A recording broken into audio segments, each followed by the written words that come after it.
캐나다, 필리핀, 사우디아라비아, 폴란드 이런 나라들에서 지금 우리 한국이 3,000톤급 잠수함 살려고 해요. 폴란드 같은 경우는 올해 말쯤에 구매 요구서, 이게 RFP인데 그게 나올 것 같다. 캐나다도 올해 말 정도 되지 않겠느냐. 필리핀하고 사우디는 논의가 진행되고 있는 것 같은데, 디젤 잠수함 기술은 그래도 독일이 제일 앞서갔는데 2012년을 계기로 해서 그게 한국으로 많은 국가가 주목하게 됐죠. 우리가 크기와 자망 지속 능력, 소음 이런 면에서는 이미 독일을 앞서고 있다.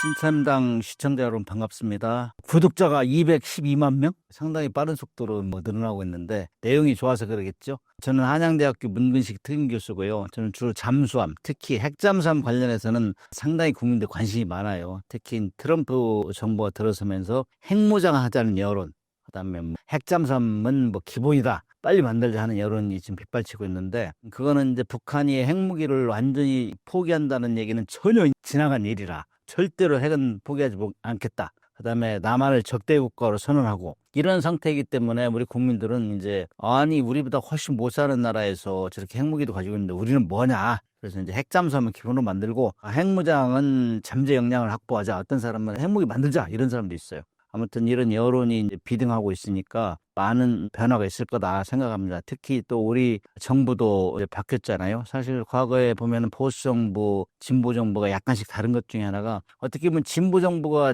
GDP 대비 국방력이 더 많이 썼어요. 더 많이 썼어. 그래서 우리가 이제 큰 소리 치면은 자기 지갑에 돈이 나간다 이렇게 얘기하잖아요. 특히 이제 진보 정부 쪽에서 미군을 너무 의존하지 말자, 우리 자주국방하자 이런 얘기하면서 돈을 많이 썼다고. 그러나 그것이 결코 미국이라는 나라는 자기의 국익을 위해서 항상 활동하고 하기 때문에, 미국도 국익이 안 맞으면 떠나잖아요. 미군이 언제까지 주둔하는 법도 없고, 그래서 그런 것 때문에 우리 자주국방은 항상 미군이 떠날 거에 대비하자 이런 여론 때문에 새 정부는 아마도 국방력을 더 강화하는 쪽으로 가지 않을까, 그런 예상을 해봅니다. 오늘 핵잠수함 얘기도 플러스해서 최근에 들어서 미국이 우리한테 조선업 협력을 많이 요청하기 때문에 이 분야는 지속적으로 얘기가 될 거예요. 요즘 주식 사면은 거의 조선업 쪽에 주식 사면 백발백중 많이 이익을 본다 하던데, 그런 트렌드가 작용하기 때문에 그런 거 아닌가 생각합니다. 저는 그 해군 생활 32년 중에 22년을 잠수함 분야에 종사했어요. 그다음에 잠수함을 독일에서 맨 먼저 가져올 때 가서 교육받고 잠수함을 가져왔고, 그 위에는 잠수함 부장, 부함장, 함장까지 하고 전대장까지 했기 때문에 잠수함을 그 당시까지 제일 많이 탔어요. 그리고 잠수함 사업을 시작할 때는 거의 제가 그 임무를 맡았죠. 독일 처음 가져올 때 종사했고, 그 다음에 잠수함 타고 나서는 방위사업청에서 1,800톤짜리 그거 사업할 때 잠수함 팀장했고, 또 3,000톤급 만드는 추진 전략을 세우는데 그때 잠수함 팀장했고, 그 다음에 요즘 핫 이슈가 지금 핵 추진 잠수함 사업단을 해군 본부에 만들었을 때 거기에 단장을 했고 그렇습니다. 지난 5월 28일 마덱스 2025가 개막했습니다. 현장 분위기는 어땠나요? 마덱스가 지금 14회째 그런데 매 2년마다 개최되죠, 부산에서. 근데 좀 아쉬운 게 한 가지 있다면은, 지금 우리나라의 전시회 중에 많이 여러 군데 있는데, 그중에 아덱스 공군 주도로 하는 거, 그다음에 카덱스는 육군 주도로 하는 거, 그다음에 해군은 마덱스라고 하죠. 그런데 해군 전시회는 부산에서 해요. 그렇기 때문에 대통령이 간 적이 없어요. 근데 아덱스 같은 경우는 대통령이 간단 말이죠. 그 에어쇼도 하고 그러기 때문에. 그래서 앞으로 한미 조선업 협력이 강화되는 이 시점에 우리가 신경을 많이 써야 되는데, 대통령도 한번 갔으면 좋겠다 이런 생각이 들었어요. 이번에 갔는데 지난 2년 전 대비 2년 전에 한 150개 업체, 근데 이번에는 200개 업체가 늘어났고, 그다음에 각국에서 해군 총장, 사령관에서 많이 왔어요. 그래가지고 해군 양용모 총장 주재로 해서 여러 가지 심포지엄도 하고 관련 토의도 하고 방산 교류 협력위도 하고 그래가지고 상당히 많이 늘어났고 참가자도 늘어났고 규모도 커졌다. 제가 4월 6일부터 10일까지 에어스페이스 다녀왔거든. 미국의 해양 항공 우주 전시회인데 우리가 거의 규모가 비슷한데, 지금 우리가 그런 거에 이제 능가할 수 있는 이런 수준으로 곧 가겠다, 그런 희망을 가지고 왔어요. 마덱스 2025에서 주목해서 볼만한 부분은 무엇이었을까요? 무인 수상정, 무인 잠수정, 그다음 무인기 이런 것들이 질비하게 전시돼 있고, 그다음에 이제 앞으로는 어떻게 무인 함정들을 지휘할 것이냐, 이것이 상당히 어려운 과제다. 사람이 지휘해도 말 잘못 들어가지고 작동이 안 되는 이런 상황인데 무인 배도 사람이 없는 걸 지휘해 두니까 유무인 복합체계 이거는 대세구나. 특히 러시아 우크라이나 전쟁 때 이게 확연히 드러났잖아요. 무인기가 맹활약을 했고 그다음 무인 수상정도 역할을 하고 그래가지고 그다음에 그런 것들은 가격이 비싸지 않잖아요.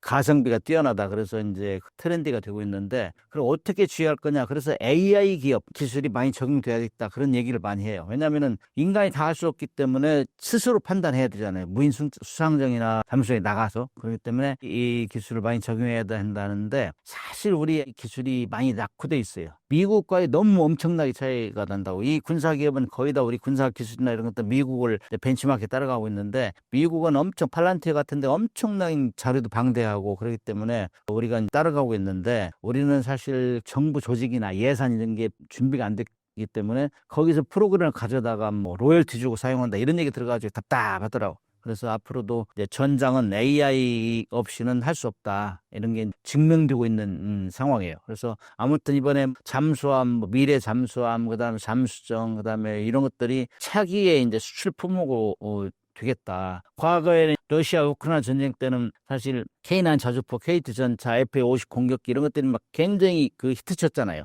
지금 우리 방산에서 K9 자주포 같은 건 방산계에서 BTS다 이런 얘기 할 정도로 이렇게 10여 개국에 막 판매되고 이랬는데, 그것이 선두주자였다면 이제 해군 쪽으로, 해양 방산 쪽으로 움직이는 거 아닌가. 그래서 많은 해양 방산 관련자들이 기대도 하고, 그다음에 그것이 탱크 뭐 이런 건 뭐 수백 대 값이란 말, 배 한 척이면은. 그렇기 때문에 한번 크게 굴르는 거죠. 시간이 좀 오래 걸리지만은 아마 그런 방산 수출이 해양 쪽으로 지금 이동하고 있다. 이런 차원에서는 우리가 준비할 게 많다 그렇게 생각을 합니다. 한국 잠수함 수출 중 지금 진행되고 있는 사업이 있을까요? 캐나다, 필리핀, 그다음에 사우디아라비아, 폴란드 이런 나라들에서 지금 우리 한국이 3,000톤급 잠수함 살려고 해요. 그만큼 우리가 과거 독일에서 이제 기술을 전수받아가지고 2021년대 3,000톤급 도산한 창을 만들어냈잖아요. 이게 늘 입소문을 타가지고 지금 여기저기서 러브콜을 보내고 있어요. 그런데 사실 잠수함 한 척을 산다는 게 엄청나게 돈이 많이 들어가거든요. 그래서 캐나다나 이런 데는 그래도 경제력 여건이 좋은데, 폴란드는 우리가 돈을 또 빌려줘야 수출 금융 지원을 해줘야 되고,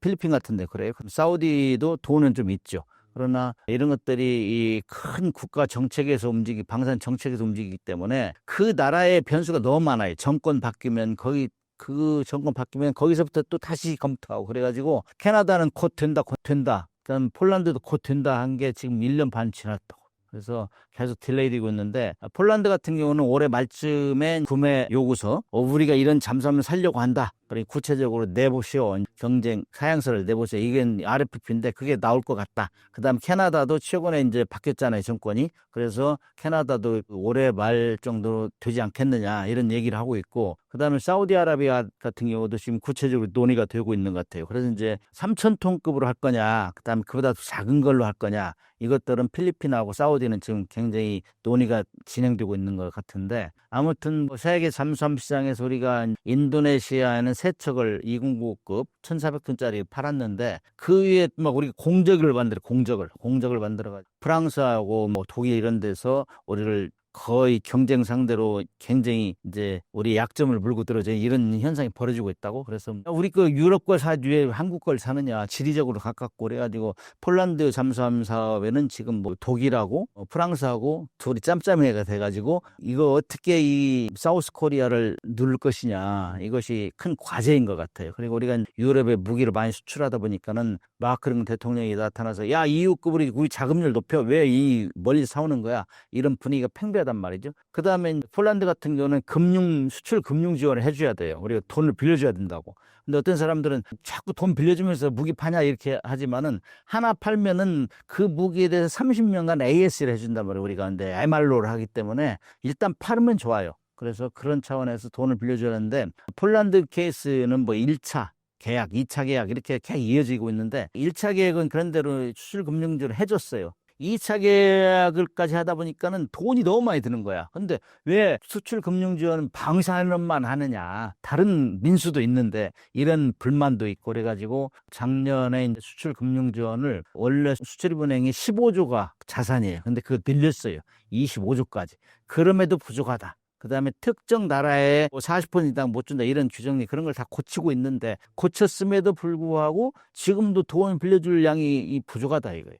그래서 방산만 별도 펀드를 만들자 이런 얘기가 나와요. 방산 기금을 만들자. 그렇게 말만 나왔는데 추진이 안 되고 있어. 그게 이제 우리가 정부가 한동안 좀 어려움이 있었잖아요. 그래서 이제 새 정부 바뀌었기 때문에 말로만 할 게 아니고 실질적으로 기업을 도와주는 역할을 어떻게 할 것이냐. 말로는 2027년까지 4대 방산 수출 강국에 들어가겠다 말은 했는데 구체적으로 도와줘야죠. 지금 제가 볼 때는 기업은 다 준비가 됐어요. 기업이라는 거는 좋은 제품을 만들고 가격을 싸게 좋은 제품을 만들고 적기에 납기를 납품을 하고 하면 기업은 최고인데 그 이후에 수출을 하려면 돈을 빌려주고 수출 금융 지원 그다음에 부가적으로 절충기업으로 우리 이런 교육 훈련 시설이나 뭐 부대 시설, MR로 시설 이런 거 좀 만들어 달라.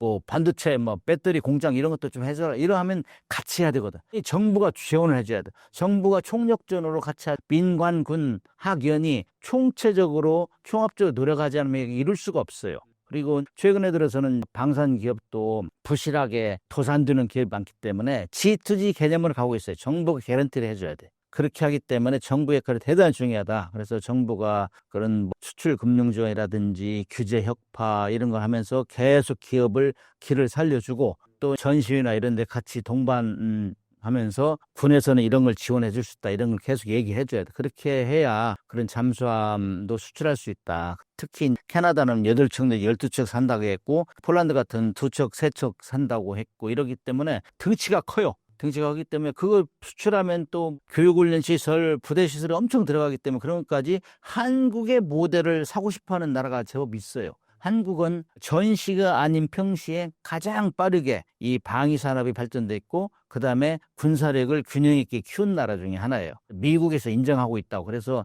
우리가 그런 모델을 쉽게 말해 토탈 솔루션 잠수함도 팔고 부대 시설도 팔고 그다음에 AS까지 이런 것들을 해주겠다. 수출 금융도 원하는 방에 해주겠다. 이렇게 하면은 우리가 그들을 이길 수 있고 그렇지 않으면은 뭐 기업이 알아서 하시오. 그렇게 하고 지원을 해줄 테니 하시오. 이런 식으로 소극적으로 하면은 우리가 질 수밖에 없다. 그래서 이렇게 유사이래로 캐나다, 폴란드, 사우디, 필리핀 이런 데서 이렇게 한꺼번에 많은 잠수함 살려고 하는 경우가 드물어요. 특히 페루도 최근에 한국 잠수함 살려고 하고 그래서 민간군이 어떤 스페셜한 모델 그다음에 예비역들도 많이 있어요. 활용할 수 있어요. 왜냐하면은 각국마다 기술자가 부족해요. 기술자가. 그렇기 때문에 과거에 퇴학한 사람들, 한국 사람들을 그런 사람들을 모집해가지고 가서 토탈 솔루션을 제공하고 그러면은 우리가 그 잠수함 시장도 곧 석권하지 않을까 이런 기대를 해봅니다. 국제 방산 시장에서 한국 잠수함 기술의 경쟁력은 어떻게 평가되고 있나요?